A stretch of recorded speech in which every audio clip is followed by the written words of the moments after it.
ఆంధ్రప్రదేశ్లో కూటమి ప్రభుత్వం అధికారంలోకి రాకముందు 24 ఎన్నికల్లో సూపర్ 6 హామీల నుంచి ప్రజల్ని నిట్ట నిలువున మోసం చేయడం జరిగింది. సూపర్ 6 హామీలే కాకుండా దాదాపు 142 హామీలు కూడా ప్రజలకు ఇవ్వడం జరిగింది. ఇవన్నీ కానీ ఒకసారి పరిశీలన చేస్తే అమలు కానటువంటి వాగ్దానాలని ఏ ఒక్కరికైనా అర్థమవుతా ఉంది. కానీ ఎన్నికల ముందు ప్రజలు నమ్మడం జరిగింది.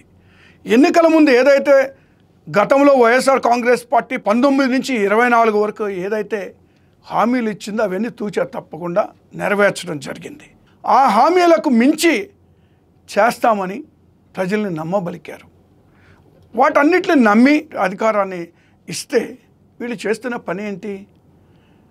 ఏదైతే ఇచ్చారో ఆ హామీలని పూర్తిగా విస్మరించారు.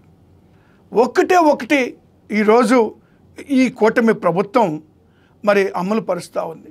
ఏంటిరా అంటే అది పెన్షన్ స్కీమ్ ఒకటి, అదొక్కటే.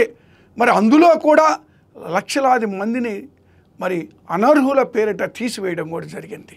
ఏదో ఒక కారణాల చేత మరి అర్హులైనటువంటి వాళ్ళను కూడా అనర్హులుగా పెట్టి తీయడం జరిగింది. అందులో వైఎస్ఆర్ కాంగ్రెస్ పార్టీ కార్యకర్తలు కూడా అందులో మరి ఉండడం జరిగింది. అంటే పార్టీ ప్రాతిపదికన మరి వీళ్ళు ఇస్తున్నటువంటి సంక్షేమ కార్యక్రమాలు చూస్తూ ఉంటే ఆశ్చర్యం వేస్తూ ఉంది.